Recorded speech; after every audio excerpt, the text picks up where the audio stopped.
तो hello everyone, स्वागत है आपका हमारे यूट्यूब चैनल नोटबुक आईएएस पर। दोस्तों आज की वीडियो में हम लोग चर्चा करने वाले हैं एंशियन हिस्ट्री से संबंधित दोस्तों 50 से अधिक महत्वपूर्ण प्रश्नों पर। ठीक है, ये प्रश्न जो है उत्तर गुप्त काल अथवा वर्धन वंश से संबंधित होंगे। किससे? उत्तर गुप्त काल अथवा वर्धन वंश से संबंधित होंगे, जो 647 ईस्वी तक के जो समग्र इतिहास को जो है समावेशित करेंगे।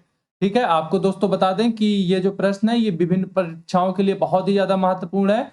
जैसे कि दोस्तों यूपीएससी का एग्जाम हो गया और स्टेट पीसीएस का जैसे कोई भी एग्जाम हो गया। दोस्तों ये प्रश्न सभी जो है परीक्षाओं के लिए बहुत ही ज्यादा महत्वपूर्ण है। State PCS, SSC GD, CHSL और कई अन्य तमाम एग्जाम जैसे कि जो है पुलिस का हो गया, रेलवे का हो गया। तो दोस्तों ये जो सभी प्रश्न है ना, ये आपकी सभी परीक्षाओं के लिए बहुत ही ज्यादा महत्वपूर्ण होने वाले हैं। तो दोस्तों इस वीडियो में आगे बढ़ने से पहले अगर अभी तक आपने हमारे यूट्यूब चैनल को सब्सक्राइब नहीं किया है तो सब्सक्राइब जरूर कर लें, क्योंकि नोटबुक आईएएस आप सभी के लिए ऐसे ही महत्वपूर्ण वीडियोज लाता रहेगा। तो चलिए बिना देर करते हुए शुरुआत करते हैं आज के पहले प्रश्न से। दोस्तों आज के पहले प्रश्न में क्या है? पहला प्रश्न कह रहा है थानेश्वर में वर्धन वंश। क्या दोस्तों? अगला प्रश्न, पहला प्रश्न जो थानेश्वर में वर्धन वंश अथवा पुष्यभूति वंश की स्थापना किसने की थी? आपके ऑप्शन में दोस्तों राज्यवर्धन ने की थी, आदित्यवर्धन ने की थी, पुष्यभूतिवर्धन ने की थी, या फिर ऑप्शन डी है दोस्तों नरवर्धन ने की थी। तो दोस्तों इस प्रश्न का जो सही उत्तर है वह है विकल्प सी। विकल्प सी अर्थात दोस्तों कि जो वर्धन वंश है दोस्तों उसकी स्थापना पुष्यभूतिवर्धन ने की थी। किन्होंने की थी? पुष्यभूतिवर्धन ने की थी। ठीक, चलते हैं अगले प्रश्न की ओर। अगले प्रश्न में क्या है? कदम्ब राज्य की स्थापना किसकी? कदम्ब राज्य की स्थापना मयूर शर्मन ने की थी। उसने अपनी राजधानी किसको बनाया था? मयूर शर्मन था दोस्तों, उसने कदम्ब की राजधानी किसको नियुक्त किया था, किसको बनाया था? बंगाल को बनाया था, कन्नौज को बनाया था, वैजंती या फिर वनवासी को बनाया था, या फिर ऑप्शन डी है दोस्तों इनमें से कोई नहीं। इस प्रश्न का जो सही उत्तर है दोस्तों वह है विकल्प सी। विकल्प सी यानी कि दोस्तों जो कदम्ब राज्य की राजधानी थी वह क्या थी? वैजयंती या फिर वनवासी। ठीक है, और कदम्ब राज्य की स्थापना किसने की थी? तो ध्यान रखना है आपको दोस्तों कि कदम्ब राज्य की जिसने स्थापना की थी वह थे मयूर शर्मन। ठीक है, चलते हैं अगले प्रश्न की ओर। इस प्रश्न में क्या पूछ रहा है? निम्नलिखित में वह अंतिम बौद्ध राजा कौन था जो संस्कृत का महान विद्वान और लेखक था? वह अंतिम बौद्ध राजा कौन था? कनिष्क था, अशोक था, बिंबिसार था, या फिर हर्षवर्धन था? दोस्तों इस प्रश्न का जो सही उत्तर है वह है विकल्प डी। विकल्प डी अर्थात दोस्तों कि जो अंतिम बौद्ध राजा जिसको संस्कृत का जो है बहुत ज्यादा ज्ञान था और वह लेखक भी था, वह था दोस्तों हर्षवर्धन। ठीक है, वह अंतिम बौद्ध शासक था जिसको संस्कृत आदि का बहुत ज्यादा ज्ञान था। ठीक है, अब चलते हैं दोस्तों अगले प्रश्न की ओर। इस प्रश्न में हर्षचरित किसके द्वारा लिखी गई? क्या है? हर्षचरित किसके द्वारा लिखी गई? ऑप्शन में दोस्तों कालिदास के द्वारा, बाणभट्ट के द्वारा, वाल्मीकि के द्वारा, या फिर ऑप्शन डी है दोस्तों व्यास के द्वारा। तो इस प्रश्न का जो सही उत्तर है वह है विकल्प बी। विकल्प बी यानी कि जो हर्षचरित है दोस्तों वह जो है बाणभट्ट के द्वारा लिखी गई थी। किसके द्वारा? बाणभट्ट की रचना है हर्षचरित। ठीक है, अब चलते हैं अगले प्रश्न की ओर। इस प्रश्न में कह रहा है दोस्तों हर्षवर्धन के समय में कौन सा चीनी यात्री, कौन सा चीनी तीर्थ यात्री भारत आया था? किसके समय में दोस्तों? हर्षवर्धन के समय में। फाहियान आया था, इत्सिंग आया था, मेगास्थनीज आया था, या फिर ह्वेनसोंग आया था?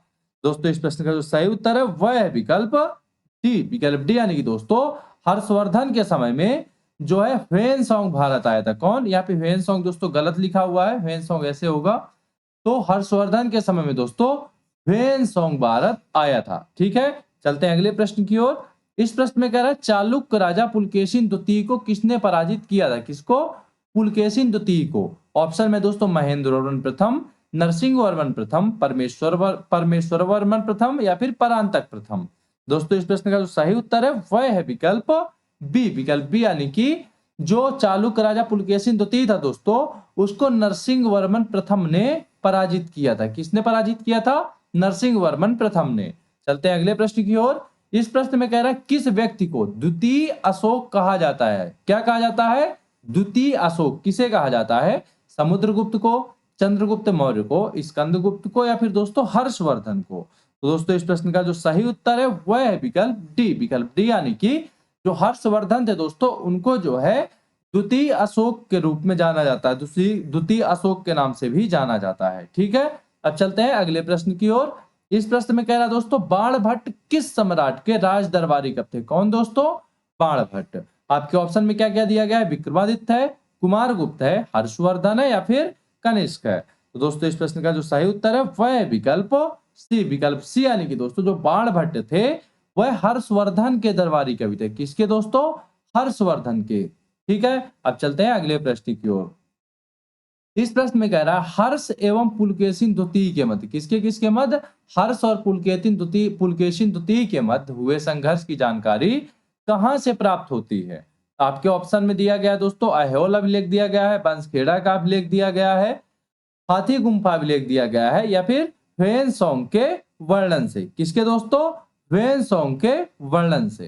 ठीक है, तो दोस्तों इस प्रश्न का जो सही उत्तर है वह है विकल्प ए। विकल्प ए यानी कि दोस्तों जो हर्ष एवं पुलकेशिन द्वितीय के मध्य जो संघर्ष हुआ था उसकी जो जानकारी मिलती है दोस्तों वह मिलती है ऐहोल अभिलेख से। किससे? ऐहोल अभिलेख से। ठीक है, अब चलते हैं अगले प्रश्न की ओर। इस प्रश्न में पूछ रहा है प्रतापशील, कौन? प्रतापशील हुण हरिण केसरी महाराजाधिराज नामक उपाधियां निम्न में से किस ने धारण की थी? किस व्यक्ति ने धारण की थी? ऑप्शन में दोस्तों नरवर्धन, प्रभाकर वर्धन, आदित्यवर्धन या फिर राज्यवर्धन। तो इस प्रश्न का जो सही उत्तर है वह है विकल्प बी। विकल्प बी यानी कि दोस्तों जो प्रतापशील, हुण हरिण केसरी या फिर महाराजाधिराज जैसी उपाधियां थी दोस्तों यह प्रभाकर वर्धन ने धारण की थी। किसने? प्रभाकर वर्धन ने। देख लेते हैं दोस्तों अगला प्रश्न। इस प्रश्न में क्या पूछ रहा है? सम्राट हर्ष ने अपनी राजधानी थानेश्वर से कहां स्थानांतरित की थी? कहां से? थानेश्वर से हर्ष ने जो है अपनी राजधानी कहां स्थानांतरित की थी? प्रयाग, दिल्ली, कन्नौज या फिर राजगृह। तो दोस्तों इस प्रश्न का जो सही उत्तर है वह है विकल्प सी। विकल्प सी यानी कि जो दोस्तों हर्ष ने अपनी राजधानी थानेश्वर के बाद कन्नौज स्थानांतरित कर दी थी। कहां स्थानांतरित कर दी थी? कन्नौज। और दोस्तों आपको कमेंट बॉक्स में ये जरूर बताना है कि हर्षवर्धन ने अपनी जो राजधानी परिवर्तन है वह कब किया था? क्या है? हर्ष ने अपनी राजधानी परिवर्तन कब किया था? चलते हैं अगले प्रश्न पर दोस्तों। अगले प्रश्न में क्या कह रहा है? सकलोतरापतनाथ, क्या? सकलोतरापतनाथ किसे कहा गया है? ऑप्शन में है कनिष्क, हर्षवर्धन, प्रभाकर वर्धन या फिर राज्यवर्धन। तो इस प्रश्न का जो सही उत्तर है वह विकल्प बी दोस्तों। विकल्प बी यानी कि जो हर्षवर्धन है दोस्तों, हर्षवर्धन को सकलोत रापतनाथ जो भी कहा गया है। ठीक है, क्या कहा गया है? सकलोत रापतनाथ कहा गया है। किसको? हर्षवर्धन को। ठीक है, चलते हैं अगले प्रश्न की ओर। इस प्रश्न में पूछ रहा है दोस्तों ह्वेनसोंग ने किसे शिलादित्य कहा है? क्या? शिलादित्य। ऑप्शन में चंद्रगुप्त, चंद्रगुप्त मौर्य या फिर चंद्रगुप्त द्वितीय, अशोक या फिर हर्षवर्धन। दोस्तों इस प्रश्न का जो सही उत्तर है वह है विकल्प डी। विकल्प डी यानी कि दोस्तों ह्वेनसोंग ने जो है हर्षवर्धन को शिलादित्य की उपाधि दी थी। क्या? शिलादित्य की उपाधि दी थी। चलते हैं अगले प्रश्न की ओर। इस प्रश्न में कह रहा है गुप्त वंश के ह्रास के पश्चात उत्तर भारत में बड़े भाग का पुनर्गठन किसने किया था? आपके ऑप्शन में दोस्तों दिया गया है चालुक्यों ने किया था, राजपूतों ने किया था, हर्षवर्धन ने किया था या फिर शकों ने किया था। तो दोस्तों इस प्रश्न का जो सही उत्तर है वह है विकल्प सी। विकल्प सी यानी कि हर्षवर्धन दोस्तों वह व्यक्ति थे जब गुप्त वंश का पतन हो गया था, जब गुप्त वंश पूरी तरह से समाप्त हो गया था दोस्तों, तो उसके बाद जो हर्षवर्धन ने जो है उत्तर भारत के बड़े भाग को एक मतलब पुनर्गठन किया था। ठीक है, उत्तर भारत के बड़े भाग का पुनर्गठन किसने किया था? तो वह है हर्षवर्धन। ठीक है, चलते हैं अगले प्रश्न की ओर। इस प्रश्न में बंगाल का कौन सा शासक हर्ष का समकालीन था? ऑप्शन में दोस्तों शशांक, ध्रुवसेन, पुलकेशिन द्वितीय या फिर भास्कर वर्मा। तो इस प्रश्न का जो सही उत्तर है दोस्तों वह है विकल्प ए। विकल्प ए यानी कि दोस्तों शशांक वह शासक था उस समय जो हर्षवर्धन का समकालीन था। और शशांक कहाँ का शासक था? तो शशांक जो है दोस्तों बंगाल का शासक था। कहाँ का शासक था शशांक? बंगाल का। ठीक है, चलते हैं अगले प्रश्न की ओर। इस प्रश्न में कह रहा है चालुक्य शासक पुलकेशिन द्वितीय ने, किसने? पुलकेशिन द्वितीय ने किस नदी के किनारे हर्षवर्धन को परास्त किया था? ऑप्शन में है महानदी, ताप्ती, नर्मदा या फिर दोस्तों गोदावरी। तो इस प्रश्न का जो सही उत्तर है दोस्तों वह है विकल्प सी। विकल्प सी यानी कि दोस्तों नर्मदा नदी के किनारे जो है पुलकेशिन द्वितीय और हर्षवर्धन के मध्य जो युद्ध हुआ था उसमें दोस्तों पुलकेशिन द्वितीय ने हर्षवर्धन को परास्त किया था। ठीक है, तो इसलिए इस प्रश्न का जो सही उत्तर है दोस्तों वह है विकल्प सी, यानी कि नर्मदा नदी के किनारे। ठीक है, अब चलते हैं अगले प्रश्न पर।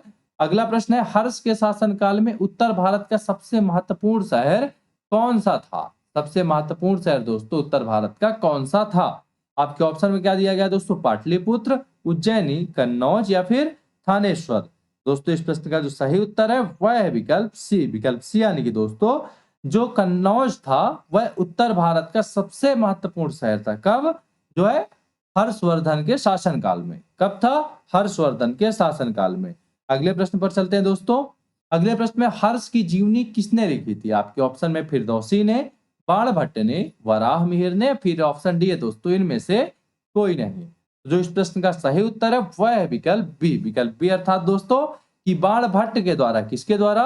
बाणभट्ट के द्वारा दोस्तों हर्ष की जीवनी लिखी गई थी।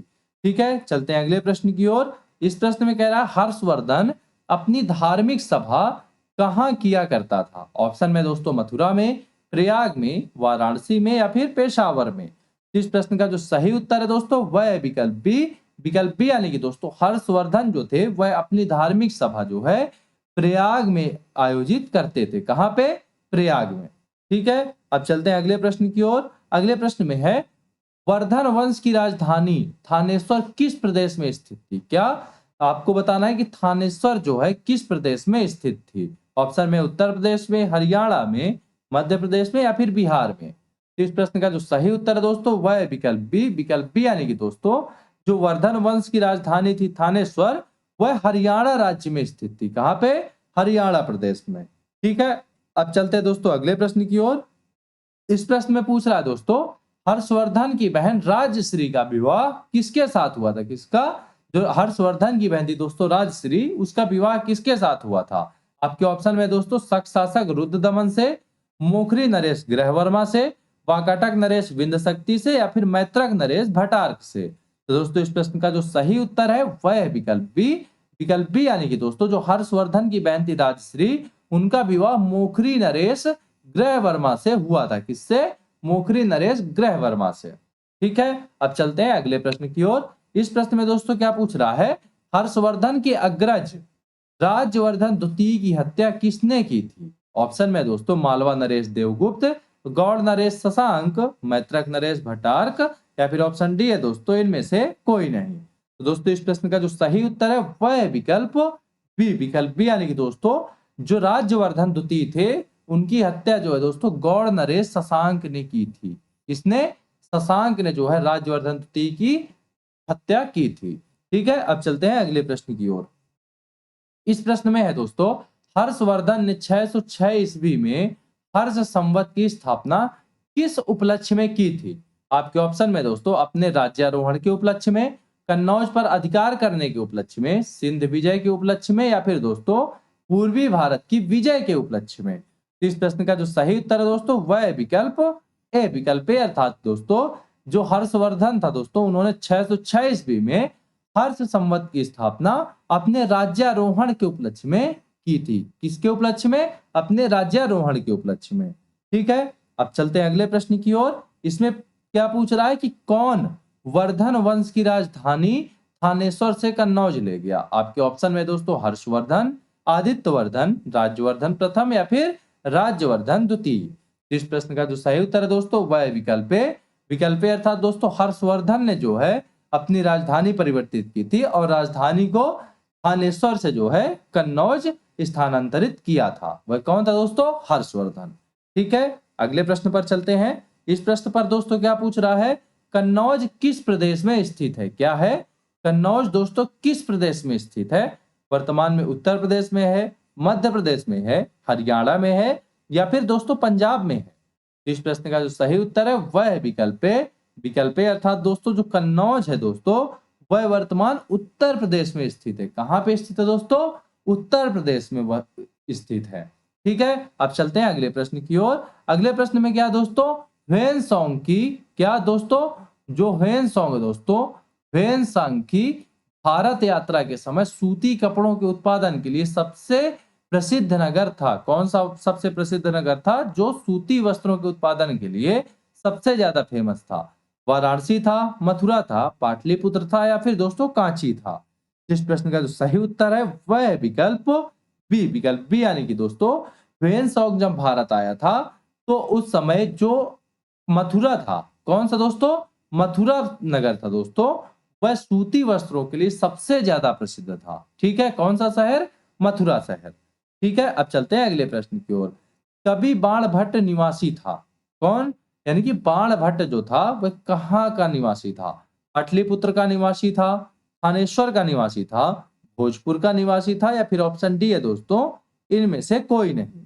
तो इस प्रश्न का जो सही उत्तर है दोस्तों वह है विकल्प बी यानी कि दोस्तों बाणभट्ट था वह जो है थानेश्वर का निवासी था। कहाँ का?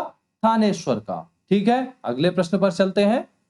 नागानंद का रचनाकार कौन था? इस प्रश्न में है नागानंद का रचनाकार कौन था? ऑप्शन में बाणभट्ट, हर्षवर्धन, भवभूति या फिर भास। दोस्तों इस प्रश्न का जो सही उत्तर है वह है विकल्प बी यानी कि दोस्तों जो नागानंद है उसकी जो रचना की थी वह जो है हर्षवर्धन ने की थी। किसने की थी? हर्षवर्धन ने। अगले प्रश्न पर चलते हैं दोस्तों। इसमें पूछ रहा है सम्राट हर्षवर्धन ने 2 महान धार्मिक सम्मेलनों का आयोजन किया था। आपके ऑप्शन में दोस्तों कहां पे किया था? कन्नौज व प्रयाग में, प्रयाग व थानेश्वर में, थानेश्वर व वल्लभी में या फिर वल्लभी व प्रयाग में? तो इस प्रश्न का जो सही उत्तर है दोस्तों वह है विकल्प यानी कि दोस्तों जो सम्राट हर्षवर्धन थे दोस्तों उन्होंने अपने जो धार्मिक आंदोलन थे उनको जो है कन्नौज व प्रयाग में जो है उनका आयोजन कन्नौज व प्रयाग में किया था। ठीक है, कन्नौज हर्षवर्धन ने की राजधानी थी और प्रयाग में वह धार्मिक जो सम्मेलन किया करते थे। ठीक है, अब चलते हैं अगले प्रश्न की ओर। इस प्रश्न में दोस्तों नागानंद, रत्नावली एवं प्रियदर्शिका नाटकों के नाटककार कौन थे? किसके किसके? नागानंद, रत्नावली, क्या दोस्तों? रत्नावली एवं प्रियदर्शिका नाटकों के नाटककार कौन थे? आपके ऑप्शन में दोस्तों बाणभट्ट, विशाख दत्त, वात्स्यायन या फिर दोस्तों हर्षवर्धन। इस प्रश्न का जो सही उत्तर है दोस्तों वह है विकल्प डी यानी कि दोस्तों जो नागानंद है, रत्नावली है एवं प्रियदर्शिका है दोस्तों इन नाटकों के जो नाटककार थे वह थे दोस्तों हर्षवर्धन। कौन थे? हर्षवर्धन। ठीक है, चलते हैं अगले प्रश्न की ओर। इस प्रश्न में क्या पूछ रहा है? गुर्जरों को किस शासक ने पराजित किया था? किनको दोस्तों? गुर्जरों को। आपके ऑप्शन में प्रभाकर वर्धन ने, राज्यवर्धन ने, हर्षवर्धन ने या फिर शशांक ने? इस प्रश्न का जो सही उत्तर है दोस्तों वह है विकल्प सी यानी कि दोस्तों जो गुर्जर थे उनको जो पराजित करने वाला शासक था वह था हर्षवर्धन। कौन था दोस्तों? हर्षवर्धन। चलते हैं दोस्तों अगले प्रश्न की ओर। इस प्रश्न में पूछ रहा है आज भी भारत में ह्वेन सॉन्ग, क्या दोस्तों? आज भी भारत में ह्वेन सॉन्ग को याद करने का मुख्य कारण क्या है? ऑप्शन में दोस्तों हर्ष के प्रति सम्मान, नालंदा में अध्ययन, बौद्ध धर्म में आस्था या फिर CU की रचना। दोस्तों इस प्रश्न का जो सही उत्तर है वह है विकल्प डी यानी कि दोस्तों जो भारत में आज भी ह्वेन सॉन्ग को याद किया जाता है उसका मुख्य कारण है दोस्तों CU की रचना। ठीक है, अगले प्रश्न पर चलते हैं। अगला प्रश्न क्या है? हर्षवर्धन के विजयी जीवन में एकमात्र पराजय देने वाला पुलकेशिन द्वितीय कहाँ का शासक था? यानी कि आपको बताना है कि जो पुलकेशिन द्वितीय था दोस्तों जिसने हर्षवर्धन को उसके जीवन में पहली बार हराया था वह पुलकेशिन द्वितीय कहाँ का शासक था? आपके ऑप्शन में है वातापी अथवा बादामी, कल्याणी, वेंगी या फिर तंजौर। इस प्रश्न का जो सही उत्तर है दोस्तों वह है विकल्प यानी कि जो हर्षवर्धन को हराने वाला पुलकेशिन द्वितीय था दोस्तों वह वातापी अथवा बादामी का शासक था। कहाँ का? वातापी अथवा बादामी का शासक था। अगले प्रश्न पर चलते हैं। इस प्रश्न पर क्या पूछ रहा है दोस्तों? हर्षवर्धन ने अपनी पुत्री का विवाह वल्लभी नरेश, क्या दोस्तों? वल्लभी नरेश से किया जो कि उसकी एक बड़ी कूटनीतिक उपलब्धि थी। क्या थी? बड़ी कूटनीतिक उपलब्धि थी। वह किससे किया था? ध्रुवसेन द्वितीय से, शशांक से, देवगुप्त से या फिर ग्रहवर्मा से? तो दोस्तों इस प्रश्न का जो सही उत्तर है वह है विकल्प यानी कि दोस्तों जो हर्षवर्धन था उसने अपनी पुत्री का जो है विवाह वल्लभी नरेश ध्रुवसेन द्वितीय से किया था। ठीक है, वह जो है उसकी बड़ी उपलब्धि थी। क्या थी दोस्तों? बड़ी उपलब्धि थी। ठीक, अब चलते हैं अगले प्रश्न पर। इस प्रश्न में कह रहा है 641 ईस्वी में किसने चीन के राजा ताई तुंग के पास एक राजदूत भेजा था? ऑप्शन में दोस्तों राज्यवर्धन ने, आदित्य वर्धन ने, प्रभाकर वर्धन ने। किसने दोस्तों? प्रभाकर वर्धन ने या फिर जो है हर्षवर्धन ने। दोस्तों इस प्रश्न का जो सही उत्तर है वह विकल्प डी, विकल्प डी, यानी कि दोस्तों 641 ईस्वी में जिसने चीन के राजा ताइत्सुंग के पास राजदूत भेजा था दोस्तों वह था हर्षवर्धन। कौन? हर्षवर्धन। अगले प्रश्न पर चलते हैं। इस प्रश्न पे क्या है? हर्षवर्धन के भारतीय मिशन के जवाब में चीनी सम्राट ताइत्सुंग ने 3 चीनी मिशन हर्षवर्धन के दरबार में भेजे, ठीक है, जिसमें से एक मिशन हर्षवर्धन के मरणोपरांत पहुंचा। अंतिम मिशन में शामिल उस चीनी राजदूत का नाम क्या है जिन्हें हर्ष की मृत्यु के तुरंत बाद जो घटनाक्रम घटित हुआ उसका विस्तार से वर्णन किया है? आपके ऑप्शन में दिया गया दोस्तों वान वेन से या फिर वेनसोंग, इत्सिंग या फिर दोस्तों फाहियान। इस प्रश्न का जो सही उत्तर है दोस्तों वह विकल्प ए, विकल्प ए, यानी कि दोस्तों जो वान वेन से था दोस्तों, कौन? वांग वेन से। इसने जो है हर्ष की मृत्यु हुई थी उसके तुरंत बाद के जो है घटनाक्रम था उसको जो है विस्तार पूर्वक इसने वर्णन किया है। ठीक है, किसने किया था? तो वान वेन से ने किया था। ठीक है, चलते हैं अगले प्रश्न की ओर। इस प्रश्न में दोस्तों किस चीनी यात्री को वर्तमान शाक्य मुनि एवं यात्रियों में राजकुमार कहा जाता है? ऑप्शन में दोस्तों फाहियान को कहा जाता है, हेन सांग को कहा जाता है, इत्सिंग को कहा जाता है या फिर इनमें से कोई नहीं। तो दोस्तों इस प्रश्न का जो सही उत्तर है वह विकल्प बी, विकल्प बी, यानी कि दोस्तों जो वेन सॉन्ग था। कौन था दोस्तों? जो वेन सॉन्ग था इसको जो है वर्तमान शाक्य मुनि एवं यात्रियों में जो है राजकुमार की संज्ञा दी जाती है। किसको दी जाती है दोस्तों? तो जो है वेन सॉन्ग को दी जाती है। ठीक है, अब चलते हैं दोस्तों अगले प्रश्न पर। अगले प्रश्न में क्या है? वेन सॉन्ग भारत में लगभग कितने साल रहा था? क्या पूछ रहा है कि वेन सॉन्ग भारत में लगभग कितने साल रहा था? ऑप्शन में 12 साल, 13 साल, 15 साल या फिर दोस्तों 20 साल। तो इस प्रश्न का जो सही उत्तर है दोस्तों वह विकल्प सी, विकल्प सी, यानी कि दोस्तों वेन सॉन्ग भारत में लगभग 15 वर्षों तक रहा। कितने वर्षों तक? 15 वर्षों तक। अगले प्रश्न पर चलते हैं। वेन सॉन्ग कौन दोस्तों? वेन सॉन्ग यहाँ पर भी दोस्तों गलत लिखा हुआ है, इसको भी सही कर लेते हैं। वेन सॉन्ग के सम्मानार्थ एवं महायान धर्म के प्रचारार्थ हर्षवर्धन ने कहा महासभा का आयोजन 643 ईस्वी में करवाया था? ऑप्शन में दोस्तों कन्नौज में, थानेश्वर में, प्रयाग में या फिर उज्जैन में। तो दोस्तों इस प्रश्न का जो सही उत्तर है वह विकल्प ए, विकल्प, यानी कि दोस्तों जो वेन सॉन्ग था उसके सम्मान में और महायान धर्म के प्रचार के लिए जो है दोस्तों हर्षवर्धन ने कन्नौज में महासभा का आयोजन करवाया था। कहां पे? कन्नौज में। ध्यान रखना है अपने आप को। अब चलते हैं दोस्तों अगले प्रश्न पर।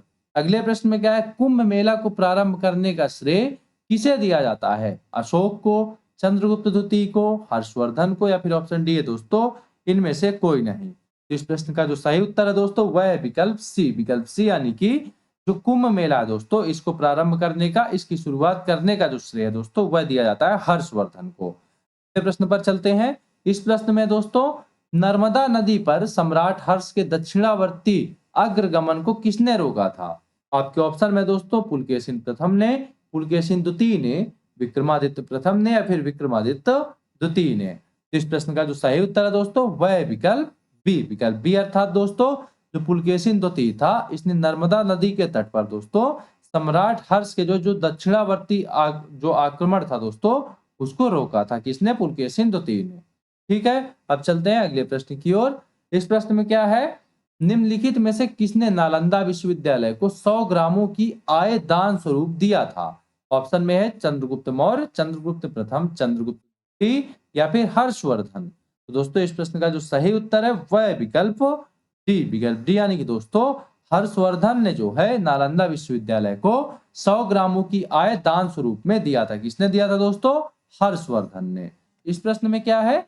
किस चोल शासक ने अपनी यशस्वी विजयों का समापन मालदीव द्वीप समूह की विजय से किया था? कहां से? मालदीव द्वीप समूह की विजय से किस शासक ने जो है अपने यशस्वी विजयों की समापन किया था? तो वह थे दोस्तों राजराजा प्रथम। कौन थे दोस्तों वह व्यक्ति?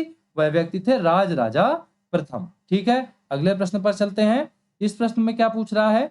इस प्रश्न में किस चोल शासक ने 1000 ईस्वी में भू राजस्व के निर्धारण के लिए भूमि का सर्वेक्षण करवाया था?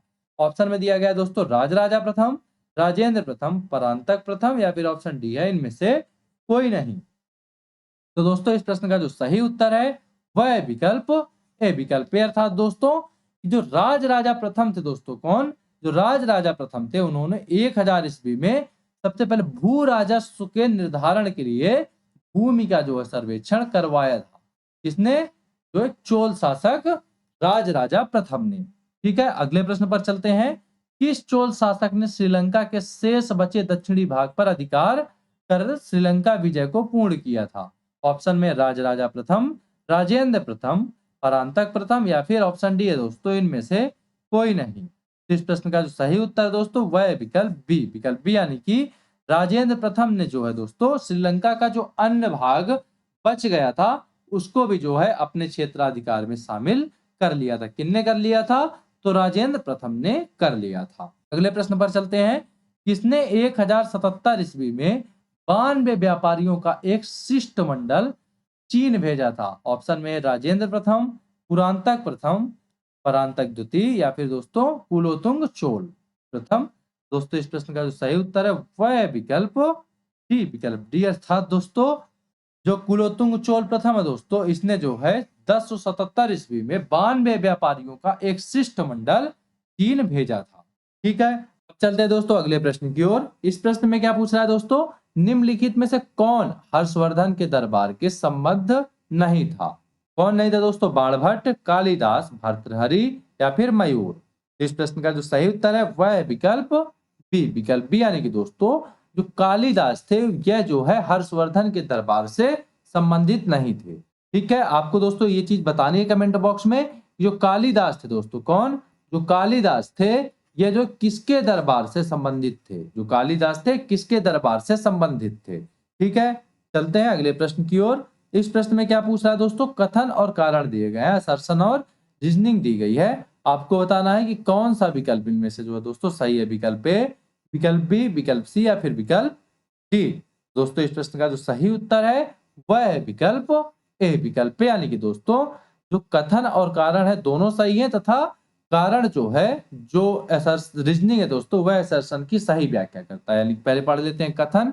कथन क्या है दोस्तों? हर्षवर्धन ने किसी नवीन शासन प्रणाली को जन्म नहीं दिया।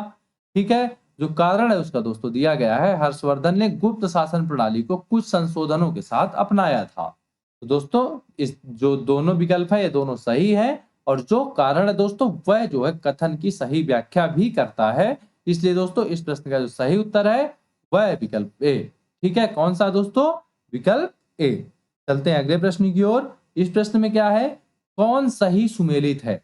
आपके ऑप्शन में दोस्तों अवंती हर्षवर्धन का प्रधानमंत्री, सिंहनाथ महासेनापति, कुंतल सेनापति, अश्वसेना का सेनापति और विकल्प डी है दोस्तों उपर्युक्त सभी। इस प्रश्न का जो सही उत्तर है दोस्तों वह है विकल्प डी, विकल्प डी, यानी कि दोस्तों जो ये उपर्युक्त तीनों कथन दिए गए हैं ये तीनों सही हैं। यानी कि अवंती जो है हर्षवर्धन का प्रधानमंत्री हुआ करता था। जो सिंहनाथ था दोस्तों यह महासेनापति था। जो कुंतल सेनापति था दोस्तों यह जो है अश्वसेना का सेनापति था। ठीक है, इसलिए दोस्तों इस प्रश्न का जो सही उत्तर है वह है विकल्प डी, विकल्प डी, यानी कि उपर्युक्त सभी विकल्प सही है। चलते हैं अगले प्रश्न की ओर। इस प्रश्न में दोस्तों क्या पूछ रहा है? किसका कथन है भारत के लोग गर्म मिजाज के हैं, उन्हें जल्दी गुस्सा आता है परंतु ईमानदार होते हैं, भारतीय स्वच्छता प्रेमी है। यह कथन दोस्तों किसने कहा था? मेगास्थनीज ने कहा था, फाहियान ने कहा था, फेनसोंग ने कहा था या फिर दोस्तों इत्सिंग ने कहा था। इस प्रश्न का जो सही उत्तर है दोस्तों वह है विकल्प सी, विकल्प सी, यानी कि दोस्तों भारत के लोग गर्म मिजाज के हैं, उन्हें जल्दी गुस्सा आता है परंतु ईमानदार होते हैं और भारतीय स्वच्छता प्रेमी है। यह दोस्तों फेनसोंग ने कहा था। किसने दोस्तों? फेनसोंग ने। चलते हैं अगले प्रश्न की ओर दोस्तों। अगले प्रश्न में क्या दिया गया है? अर्थहार क्या था दोस्तों? अर्थहार का अर्थ था, यानी कि अर्थहार का जो है अर्थ क्या था? ऑप्शन में दोस्तों ब्राह्मणों को दिया जाने वाला कर मुक्त भूमि अनुदान, धर्मनिरपेक्ष अधिकारियों को दिया जाने वाला भू अनुदान या फिर सैनिक अधिकारियों को दिया जाने वाला भू अनुदान अथवा इनमें से कोई नहीं। दोस्तों इस प्रश्न का जो सही उत्तर है वह है विकल्प ए विकल्प, यानी कि दोस्तों जो अग्रहार है उसका अर्थ है ब्राह्मणों को दिया जाने वाला कर मुक्त भूमि अनुदान। ठीक है, क्या है दोस्तों अग्रहार का अर्थ? जो ब्राह्मणों को जो है कर मुक्त भूमि अनुदान दिया जाता था। क्या? कर मुक्त भूमि अनुदान, यानी कि उससे कर नहीं लिया जाता था, वह जो है अग्रहार। ठीक है, अब चलते हैं अगले प्रश्न की ओर।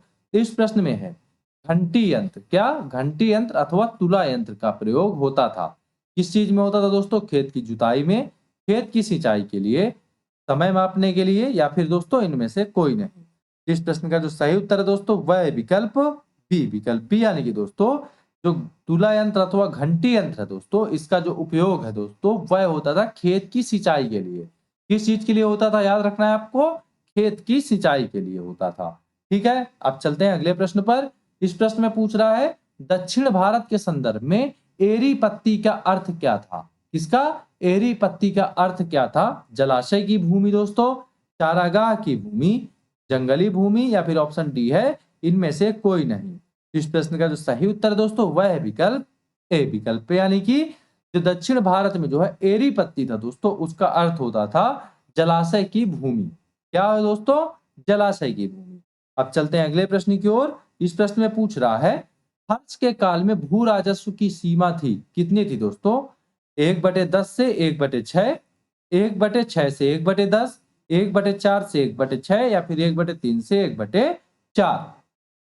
इस प्रश्न का जो सही उत्तर है दोस्तों वह है विकल्प विकल्प बी, अर्थात दोस्तों जो हर्ष का काल था उस समय जो है भू राजस्व की जो सीमा थी दोस्तों वह थी 1/6 से लेकर 1/10 तक।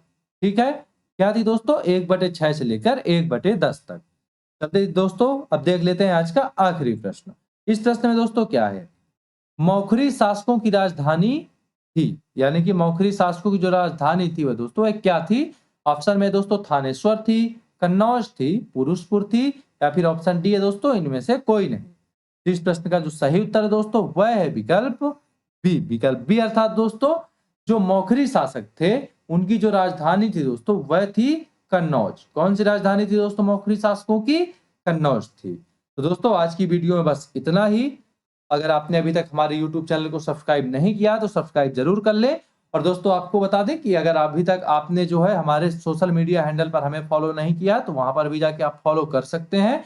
ये उस सभी सोशल मीडिया लिंकों का जो है डिस्क्रिप्शन बॉक्स पर आपको लिंक मिल जाएगा, आप वहां से हमें फॉलो कर सकते हैं।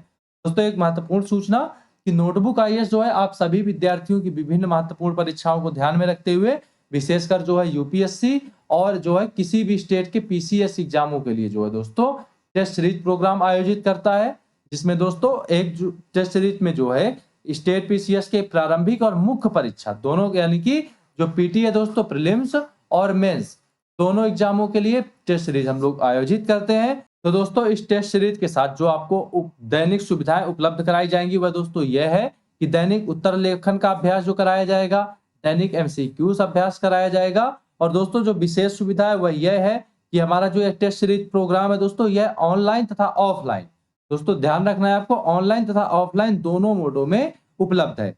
और सबसे बड़ी बात तो दोस्तों यह है कि यह जो है बहुत ही कम रेट पर है, जो एक अफोर्डेबल रेट है। और दोस्तों हमारे जो प्रश्न हैं उनको जो है विशेषज्ञों द्वारा बनाया जाता है, जो बहुत ही इस फील्ड के मास्टर हैं उनके द्वारा ये प्रश्न तैयार किए जाते हैं। और जो पूर्व की परीक्षाएं हुई हैं उनमें भी दोस्तों हमारा रिजल्ट बहुत ही ज्यादा पॉजिटिव रहा है। तो दोस्तों बिना देर किए हुए आप हमारे जो है टेस्ट सीरीज प्रोग्राम को भी ज्वाइन कर सकते हैं। दोस्तों अगर आप हमसे संपर्क करना चाहते हैं तो हमारा पता है दोस्तों वर्धमान मॉल, नेहरू विहार, नई दिल्ली। ठीक है दोस्तों, और अगर आप जो है हमसे फोन के माध्यम से कांटेक्ट करना चाहते हैं तो संपर्क कर सकते हैं 7683049133 या फिर 9560727077। तो दोस्तों आज की वीडियो में बस इतना ही। अगर अभी तक आपने हमारे YouTube चैनल को सब्सक्राइब नहीं किया है तो सब्सक्राइब जरूर कर लें, क्योंकि दोस्तों नोटबुक आईएएस आप सभी के लिए ऐसी ही महत्वपूर्ण वीडियोज प्रतिदिन लाता रहेगा। तो दोस्तों मिलते हैं आपसे नए एपिसोड में, तब तक देखते रहिए नोटबुक आईएएस।